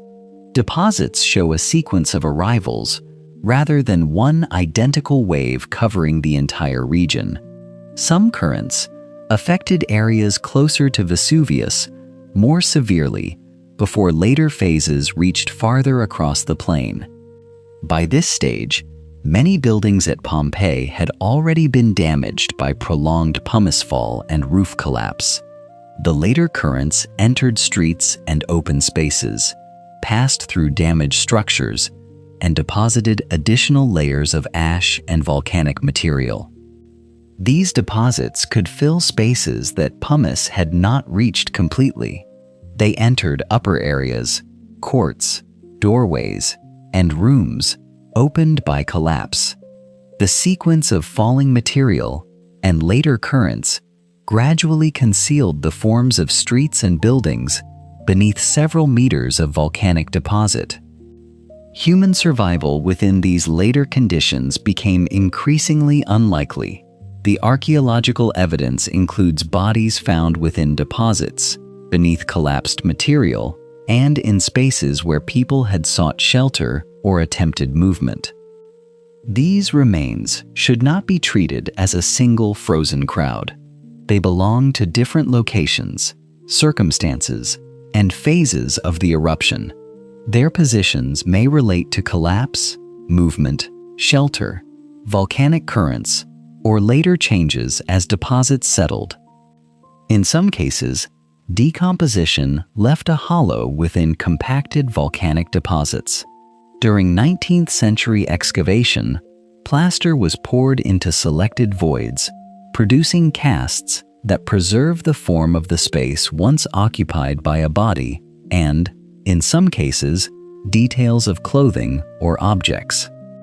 The casts are powerful archaeological evidence, but they are products of ancient burial and modern excavation rather than untouched bodies preserved exactly as they appeared. Some have also been repaired, studied, moved, or re-examined with later methods. Skeletal remains can contribute to estimates of age, biological characteristics, health, injury, and burial position. These interpretations remain limited by preservation, excavation history, and the difficulty of reconstructing an individual life from physical remains alone. The total number of people present in Pompeii when the eruption began is unknown, and those recovered do not represent the city's complete population. Many residents may have left before or during the event. Others may remain undiscovered, may have died beyond the excavated area, or may not have been preserved in identifiable form. The eruption also preserved only part of the city that existed at that moment. Roofs and upper floors collapsed. Wood, textiles, food, and other organic materials survived unevenly.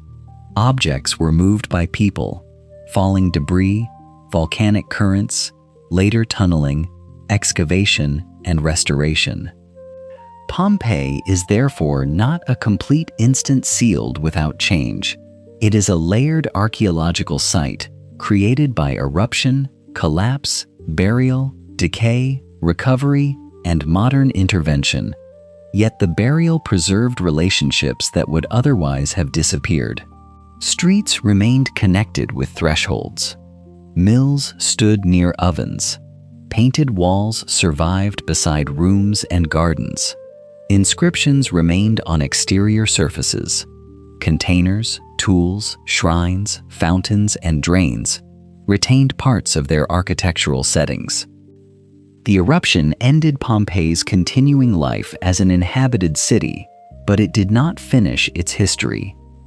After the deposit settled, parts of the former urban landscape remained visible above the new surface. Upper walls or other structures may have remained visible above parts of the buried settlement. People returned to the area, entered accessible spaces, recovered materials, and disturbed portions of the site. Over time, memory, reuse, cultivation, erosion, and further volcanic activity altered the landscape. Pompeii remained beneath the surface, but it was not entirely absent from local knowledge or later activity. The next chapter begins within that long period after burial, It will follow recovery, tunneling, excavation, documentation, and the changing purposes for which the buried city was opened again. After the eruption, Pompeii remained beneath layers of volcanic material, but the buried city did not pass into complete silence. Parts of walls and other structures may have remained visible above the altered ground. People returned to the surrounding landscape. Materials could be recovered from accessible ruins, openings could be made into buried spaces, and portions of the settlement were disturbed long before organized excavation began. These early activities are difficult to reconstruct in full. Tunnels, removed objects, broken walls, and later disturbances may preserve traces of recovery, but they do not always reveal when an opening was made or who entered it. Some materials may have been taken soon after burial. Other intrusions belong to much later centuries. Cultivation continued across the wider area. Soil accumulated and was worked. Roads, fields, property boundaries, and settlements developed above and around the buried remains. Pompeii became part of a changing landscape rather than an untouched city waiting beneath an empty surface. Ancient remains were encountered in the area at different times. Walls, objects, inscriptions, or worked stone could become visible without revealing the identity or full extent of the settlement beneath them. More systematic interest developed gradually. During the early modern period, tunnels and construction works encountered ancient remains beneath the ground. Such discoveries did not immediately produce a complete excavation of the city. They revealed isolated walls, objects, or inscriptions whose larger context remained hidden. In the 18th century, exploration became more organized under royal patronage. The discovery and excavation of ancient sites around the Bay of Naples attracted political, scholarly, and artistic attention.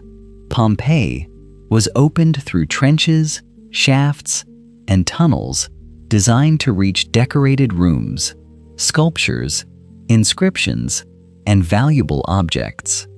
The aims of this early work differed from those of modern archaeology. Excavators often sought impressive material suitable for royal collections, display, study, or prestige. Painted wall panels could be cut from plaster. Sculptures and portable objects were removed. Rooms judged less visually important might receive little attention. The work was not simply careless destruction. Early excavators recorded some discoveries, produced plans, copied inscriptions, and preserved objects that might otherwise have deteriorated or disappeared. Their methods, however, reflected the priorities and knowledge of their own period. Context was often secondary to the object itself. The exact position of a vessel, tool, lamp, or piece of furniture might not be documented in the detail expected today. Deposits could be cleared without separating every layer. Walls could be broken to reach decorated spaces more quickly. Some tunnels were later filled or forgotten. Others remained as hidden passages through the buried city. These earlier routes complicated later excavation because they altered deposits and removed objects before more systematic records could be made. The excavated city also became a place of controlled viewing. Selected visitors could be guided through particular discoveries, making ancient rooms and artworks part of modern display as well as historical investigation. As larger areas were exposed, Pompeii began to appear not only as a source of art, but as an urban settlement. Streets linked houses, shops, temples, baths, theaters, workshops, fountains, and tomb roads. The relationship among buildings became increasingly visible. Excavation could now reveal neighborhoods and routes, rather than isolated decorated chambers. This change encouraged new methods of recording. Plans became more extensive. Buildings and streets received numbers or conventional names. Inscriptions were copied and published. Objects could be associated more closely with the rooms or properties in which they were found. Excavation reports began to preserve a fuller history of the work. Even so, documentation remained uneven. Records varied among excavators, periods, and institutions. Some notebooks were detailed, others were brief. Objects could be moved, separated from their original information, or reorganized in collections. Modern house names emerged within this long process. A building might be named after a painting, statue, inscription, unusual object, proposed owner, or prominent visitor. These names helped people refer to the growing excavated city, but they did not necessarily reproduce ancient addresses or secure ownership. Excavation also altered the condition of what it revealed. A wall protected for centuries beneath volcanic material became exposed to sun, rain, wind, plant growth, and changing temperature. Painted plaster could fade or detach. Wooden remains could deteriorate after contact with air. Floors, roofs, drains, and upper walls lost the support provided by surrounding deposits. To excavate was therefore also to create a conservation problem. Early efforts at protection included roofing, supports, repairs, copied paintings, and the removal of vulnerable objects to museums. Some interventions preserved important material. Others changed ancient surfaces or introduced modern reconstruction that later became difficult to distinguish from the original fabric. The appearance of Pompeii today is the result of both ancient destruction and modern decision-making. Excavators chose where to dig. Conservators chose what to shelter, remove, rebuild, or leave exposed. Routes for visitors determined which streets and houses received the most attention. During the 19th century, excavation methods became more systematic in several important ways. Work increasingly proceeded from the surface downward rather than through tunnels alone. This allowed streets, upper walls, and the sequence of deposits to be observed more carefully. The city was divided into a formal system of regions, blocks, and doorways. This numbering system created a stable way to identify properties without depending only on modern house names. It remains useful because it locates a building within the city even when its traditional name is uncertain or changes. More careful excavation also improved understanding of upper stories, balconies, roofs, and street fronts. These features were still difficult to preserve, but they could be recorded before they collapsed or were removed. The plaster casting method, introduced during this period, provided another way to recover forms left within volcanic deposits. Voids associated with decomposed bodies are the best known examples, but casting could also preserve the forms of some roots, wooden elements, and other decayed organic material. Casting did not restore the original object. It reproduced the shape of a hollow created through burial and decay. The result depended on whether the void survived, whether it was recognized, and how the casting material entered it. Photography added another form of documentation. Images could record excavation, architecture, paintings, objects, repairs, and changes in condition. Yet photographs were also selective. They framed particular views and often emphasized impressive houses, artworks, or discoveries. The exposed city became increasingly accessible to scholars, artists, tourists, and the wider public. Pompeii influenced art, architecture, design, literature, and wider ideas about Roman life. This attention helped make the site internationally important, but it also encouraged familiar simplifications. Large decorated houses came to represent domestic life. Counters became restaurants. Rooms received fixed labels. The eruption appeared to have frozen every object in the exact place of its ordinary use. Later archaeology has repeatedly revised these impressions. Researchers have returned to old excavation records, storage collections, architectural plans, wall paintings, inscriptions, plant remains, animal bones, soils, and building materials. Objects removed long ago can sometimes be reconnected with their original contexts. Old photographs may preserve surfaces or structures that have since deteriorated. Previously excavated buildings can therefore produce new evidence without being dug again. Modern methods have expanded the questions asked of the site. Scientific analysis can examine residues, pigments, mortars, human and animal remains, plant material, metals, ceramics, and volcanic deposits. Digital recording can compare plans, photographs, surfaces, and structural change. These methods do not remove uncertainty. Samples may be limited. Earlier excavation may have disturbed the context. Conservation treatments can affect later testing.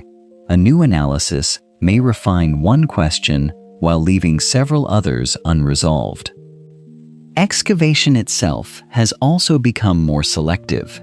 Opening a buried area provides information, but it exposes walls, floors, paintings, and objects to new risks. Leaving some deposits unexcavated can preserve evidence for future methods and future questions. The history of Pompeii's excavation is therefore not a simple movement from ignorance to complete knowledge. Each period recovered something and altered something.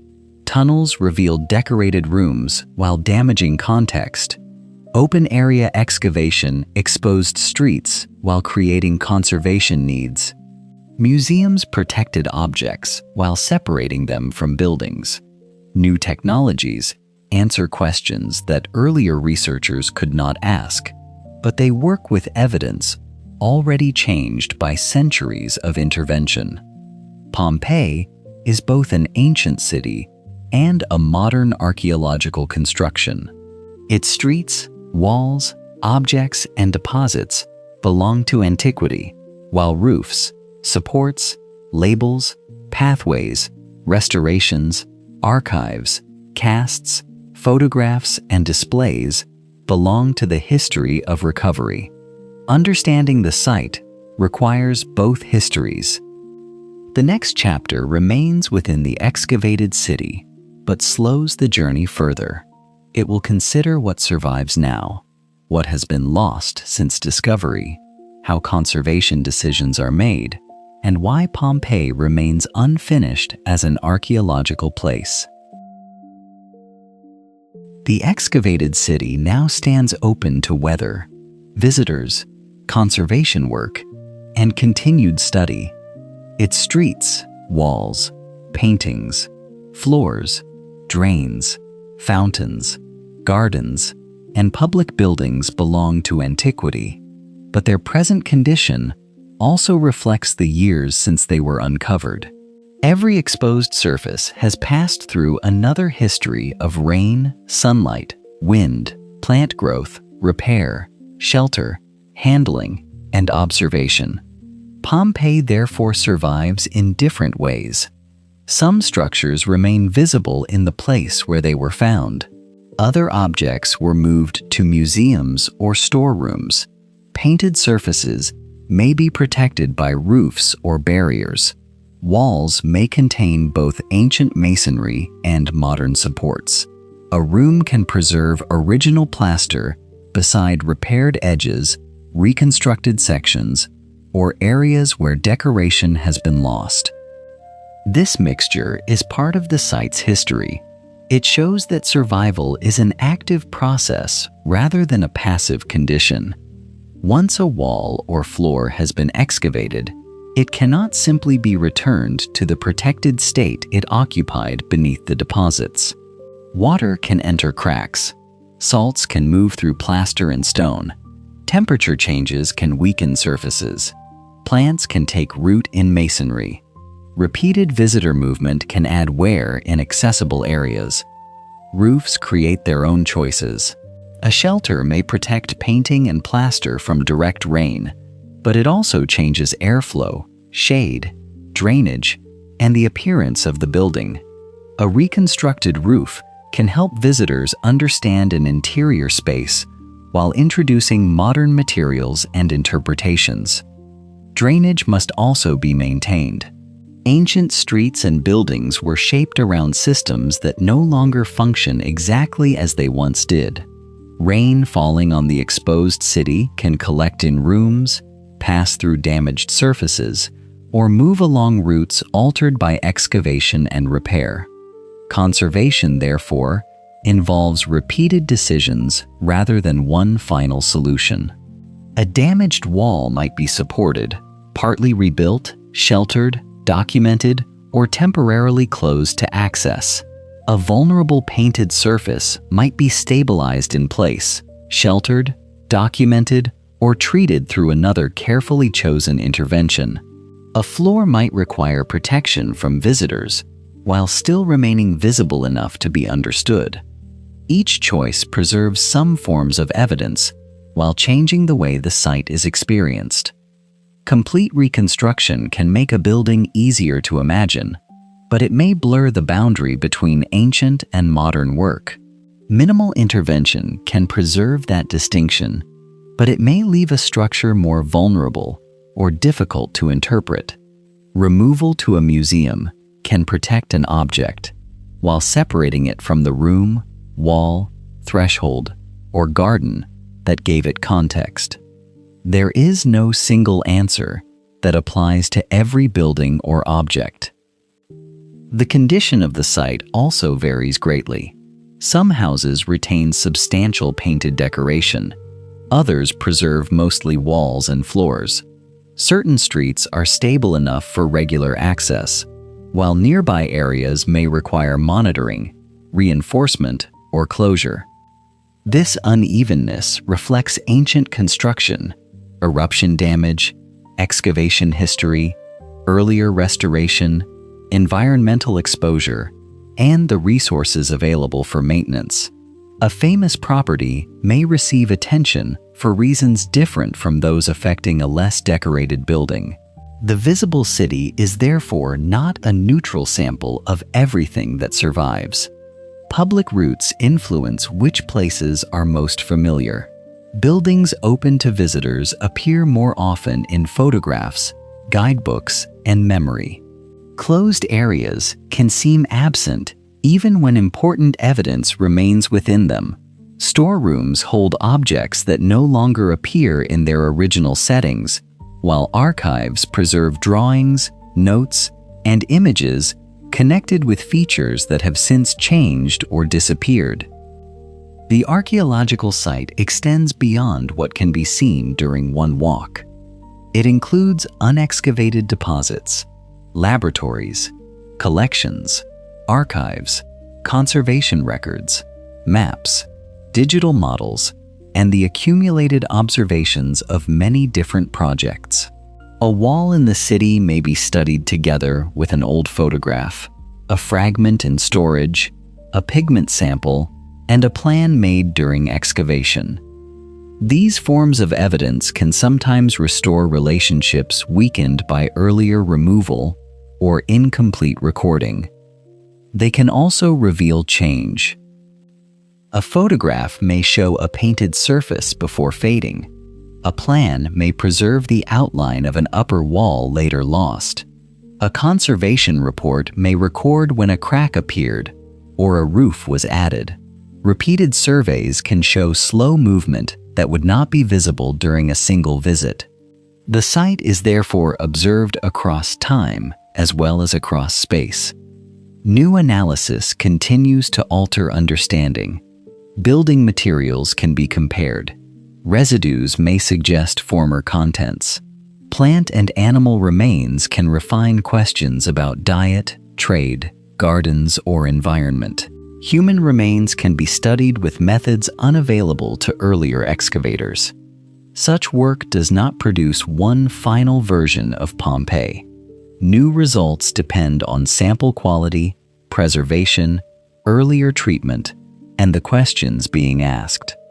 One study may revise an interpretation without settling every related issue. Older conclusions also remain part of the site's history. A room may continue to be known by a traditional name even after its proposed owner is doubted. A building may still be called a bakery, workshop, or house, although later study reveals a more complicated sequence of uses. These labels remain useful when treated as guides rather than complete identities. The unexcavated areas of Pompeii are equally important. They preserve deposits, structures, and relationships that have not yet been exposed to weather or modern disturbance. They also contain questions that cannot be answered without excavation. Opening them would provide new information and create new conservation responsibilities. For that reason, excavation may proceed selectively. Researchers can focus on threatened areas, specific questions, structural problems, or places where limited work can clarify a wider issue. Other deposits may remain undisturbed so that future methods can examine them differently. Leaving material buried is not the absence of archaeology. It can be a deliberate form of preservation. The same principle applies to the wider landscape. Pompeii was connected with roads, farms, villas, burial areas, waterways, neighboring settlements, and Mount Vesuvius. The ancient city cannot be understood entirely within its walls. Changes outside the excavated area affect how the settlement is interpreted. Environmental evidence can refine the history of cultivation and water. Regional archaeology can clarify supply, transport, and settlement patterns. Volcanic research continues to examine the deposits that buried different places around the mountain. The city remains part of a living region. Vesuvius is not only the source of an ancient disaster, it remains part of a densely inhabited landscape, and volcanic research continues to examine the deposits that buried places around the mountain. Pompeii survives for several reasons at once. It preserves Roman streets, buildings, writing, work, water systems, ritual spaces, gardens, and objects in unusual relationships. It records the physical sequence of eruption and burial. It also preserves the changing history of excavation, restoration, scholarship, and conservation. It preserves absences as well. Many roofs are gone. Most upper floors survive only partially. Organic materials are uneven. Objects have been removed from their rooms. Paintings have faded. Excavation records are incomplete. The identities of most residents remain unknown. These losses are not gaps that can always be filled through imagination. The city does not offer a complete day, a complete population, or a complete set of private lives. Its value lies in the relationships that survive and in the limits that remain visible. A street can still connect a gate with the forum. A fountain can still stand beside the route once used to carry water. A threshold can still show where public movement met domestic space. Mills remain near ovens. Shrines remain within houses and workplaces. Inscriptions remain on walls that faced passing residents. These relationships allow the city to be studied as a system rather than a collection of isolated objects. They also return the journey to its beginning. Pompeii stood within the Vesuvian landscape long before it became an archaeological site. Its position shaped settlement, agriculture, roads, trade, water, and risk. The city developed through centuries of building, adaptation, conflict, repair, and ordinary use. The eruption changed that history, but it did not erase everything that came before or determine everything that followed. Burial preserved and damaged. Recovery revealed and disturbed. Excavation documented and removed. Conservation protects and alters. Each stage added another layer to the city that remains. For the listener, there is no need to hold every layer at once. The broad shape is enough. A settlement grew beside the bay and the mountain. Its streets linked walls, houses, workshops, fountains, temples, baths, theaters, gardens, and tomb roads. People of unequal status lived, worked, wrote, worshipped, traded, repaired, and moved through those spaces.